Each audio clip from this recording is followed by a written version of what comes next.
Good morning. Please join me in welcoming, for the first time in the Great Hall of the Department of Justice, a truly historic moment, the 88th Attorney General of the United States, Attorney General Todd Blanche.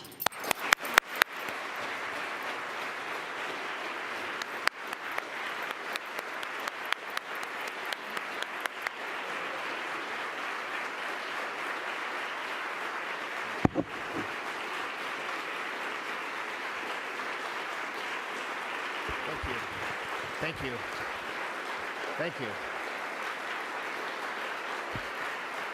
Thank you.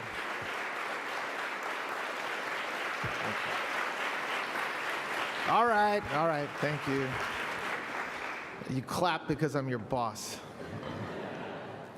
Thank you very much, Jolene. I appreciate it. Good morning. Good morning to everybody here and to folks watching. Thank you for spending a few minutes with me. I wanted to address everybody within the department, say hello and talk for a few minutes. So thank you.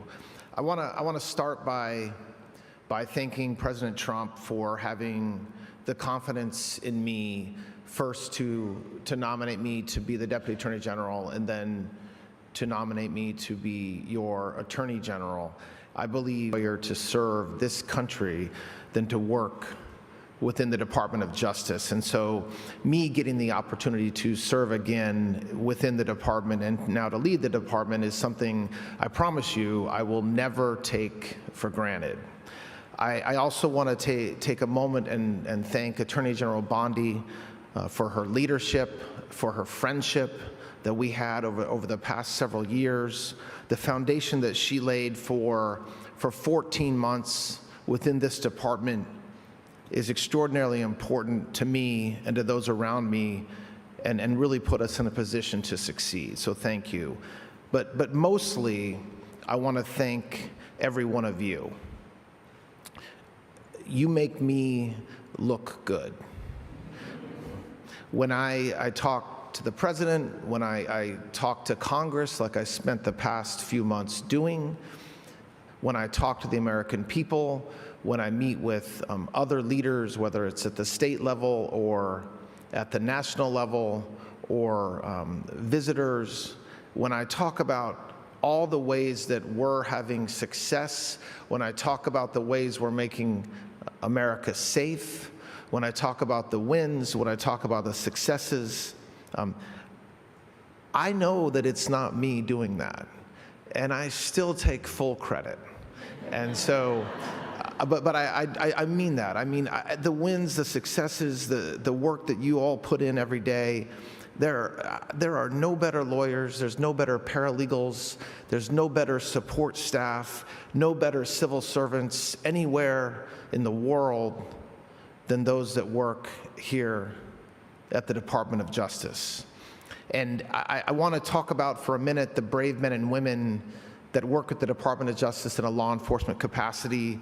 I don't want to leave anybody out. The marshals, ATF, DEA, FBI, the Bureau of Prisons, our criminal investigators, OIG,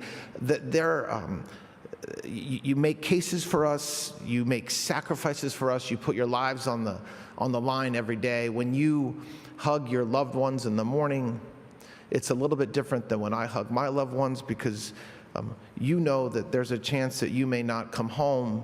And so everybody in this room is eternally grateful to our great law enforcement partners that work at the Department of Justice.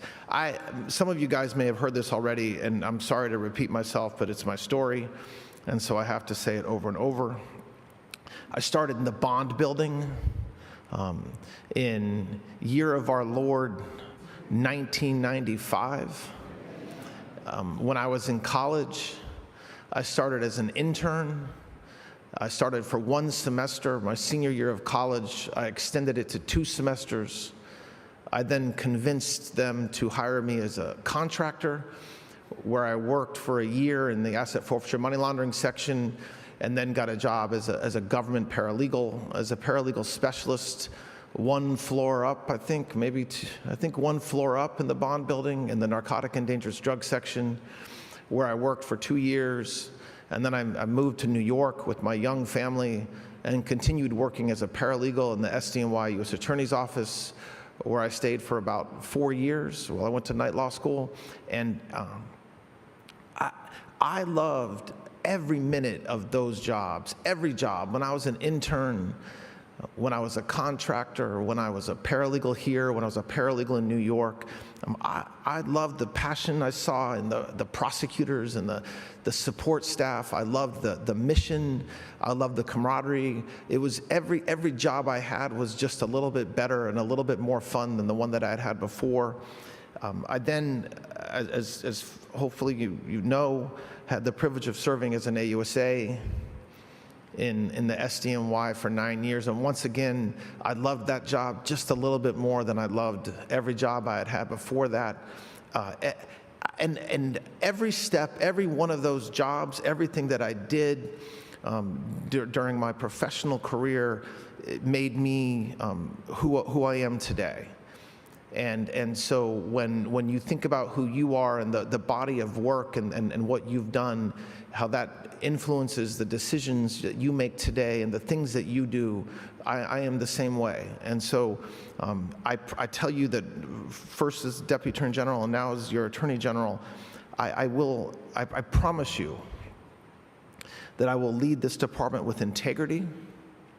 I promise you that I will focus on our core mission, which is to uphold the rule of law fairly and impartially, to keep this great country safe, and to protect the rights of every citizen in this country. And I think about integrity and that as a word, but it's really, in my mind, keeping a promise to each other, to yourself, and to everybody that you interact with. And for what we do, it's a promise that we're going to uphold the law without fear or favor. It's a promise that when it comes to the criminal side, that we're going to go after criminals. If you break into somebody's home and you commit a robbery and it's a federal crime, we're going to prosecute you. If you sell drugs, we're going to prosecute you. If you steal from the fisc, we're going to prosecute you. And it's a promise that everybody in this building, everybody watching, the career professionals that do their jobs every day with honesty and with courage, not because something they read in the media or something that they hear, but because it's exactly the right thing to do. It's a promise that we will always protect and that we will always defend our law enforcement partners in this country. The men and women who run towards danger every day are the men and women that everybody in this department will be committed to protecting. Everyone in this room, everybody watching at our U.S. Attorney's offices across the country and our federal law enforcement offices across the country have a lot to be proud of what we've accomplished over the past year and a half. And you know, it's easy to focus on the negative or the news story that is critical of something that we're doing or something that we've done, or questions something that we're doing or something that we've done. But do not forget that we have accomplished a tremendous amount of good, positive work in the past year and a half. Just the violent crime rates in this country have gone way, way down. And that's not all the federal government, but we are certainly a big part of that success. We have arrested hundreds, thousands, tens of thousands of violent offenders, both in the drug space, human trafficking space, and other space. These are men and women who are now removed from our communities so that our communities can be safer, and that's work that you all have done over the past year and a half. We captured most of the FBI's 10 most wanted. We've seized thousands of kilograms of fentanyl that would otherwise have poisoned our communities and our neighbors. Something that we did early on, which I think is important, we designated the major cartels as foreign terrorist organizations, because that's what they are. They're terrorists. They murder, they traffic, and poison for profit. And as you all have seen, we're using every tool in our arsenal to go after these terrorists, whether it's just enhanced charges at the prosecution level, asset forfeiture, pressure on their networks here and abroad. And we're seeing success in actually making a real difference in this country in what has been a war on drugs since most of us were young, were children. We're aggressively going after violent criminals, gangs, TDA, MS-13, Bloods, Crips, any of the gangs that target our communities, and we're not going to stop doing that.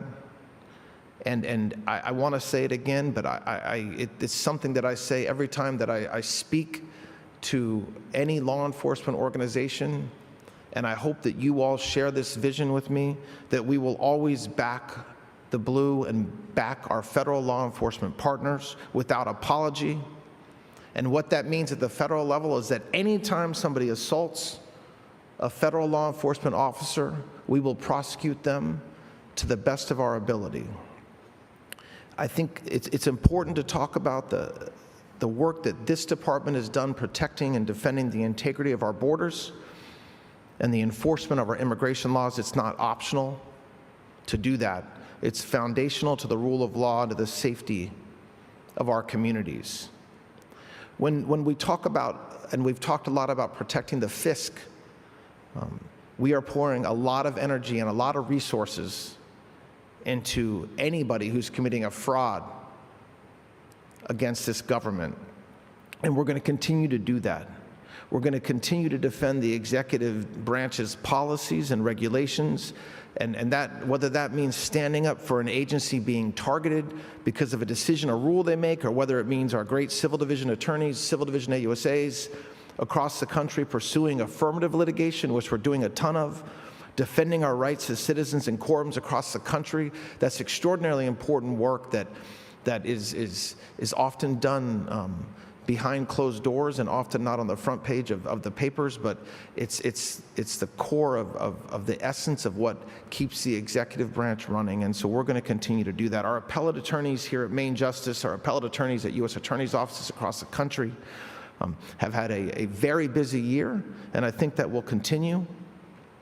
But the work that you're doing defending decisions and defending convictions in the criminal space and defending decisions by lower courts, appealing decisions by lower courts that we disagree with, making sure that every case we bring or we defend is decided based on the facts and the law and not for some other purpose. I want to speak for just 1 minute about what I really love about this department, if it hasn't come out already. What I have seen over the past 30 years working intimately with this department is that this department succeeds when people of different backgrounds, different politics, different life experiences put the mission of the department first. The best AUSAs, the best trial attorneys, the best support staff, the best agents I've known are perfectly comfortable arguing fiercely in the conference room or in your offices about the best strategy or the best path forward. But when they walk out of that room, when they walk out of that conference, when they write that brief, when they go into court, they execute the decided plan as one team, one mission, one goal. That's what this department has done for generations.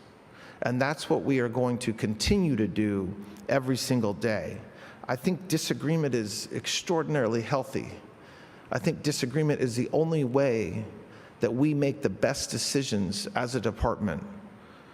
I think that we should continue to do that because I think the fair administration of justice and us doing our jobs depend on that.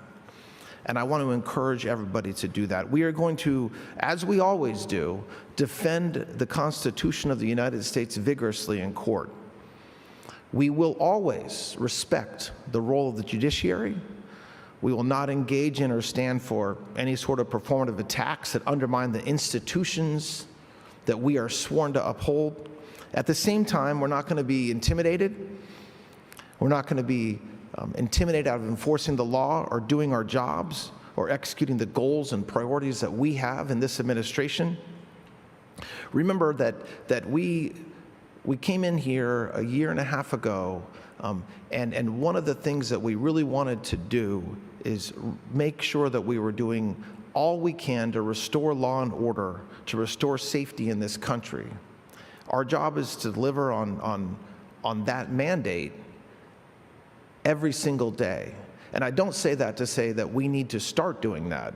That's something that we've been doing. I'm saying that I'm joining you today on a cruise ship or a sailboat, or whatever you want to call it, is sailing in the right direction, and we're going to continue to do that. I want to again just talk about the federal agents that work in this department, the deputies, our law enforcement components, and thank you for the risks that you take every day. And to our civil, to our criminal AUSAs around the country, to our trial attorneys here at Maine Justice, you all are the tip of the spear in our communities. And I say that all the time.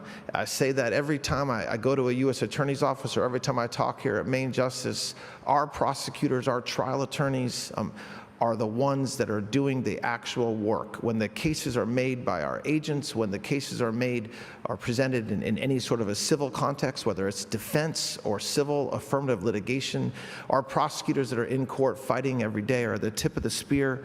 The work that you're doing will not only affect your communities in this country today, but it many times will shape the law for generations to come. So thank you very much to the analysts and the professionals who work tirelessly for the department every day, and I was one of you. I know that the work that you do rarely makes the headlines. That's a good thing. But I also know that this department does not function without you. And I don't think we give you all the credit you deserve. Nobody calls you when things are going well. We just call you when there's a problem. That's not fair. But we do thank you very much for your service. Everybody in this department, whether it's here in DC or around the country, work hard. Your hours are long, stakes are high. There's probably days when the work and the bureaucracy feels heavier than the mission that you're actually trying to execute on. But on those days, what I do is remember why you signed up for this job. Remember the work you're doing and why it matters. Remember the victims that you're helping, that you're representing, that you're trying to make whole, the communities you're making safer, the rule of law that you're defending, and hopefully that helps you get through the day. I know that I will not get every decision right. Everything that I do will not be the right path or the right decision. No one does that, but I do promise you this. I promise you that I will work as hard as any of you. I promise you that I will listen to you, that I will listen to the ideas that you have or the adjustments that we need to make, and if we need to make them, I will make them.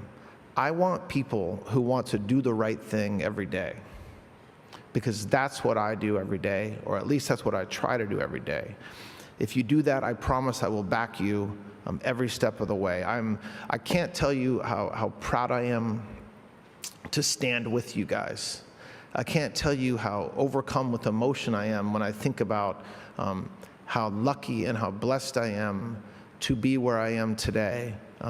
I want, my goal at the end of the day is that when we're finished, when I linger more respected, more faithful to its highest ideals than when I found it, and that should be every single person's goal every single day. And so I'm going to end by the way that I started, which is by just thanking you for your service and thanking you all for your sacrifice and for the hard work that you put in, and also for the privilege of letting me stand next to you in this journey over the next several years.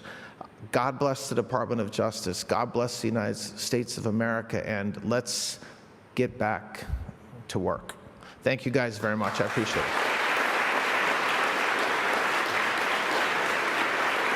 Thank you. Thank you, guys.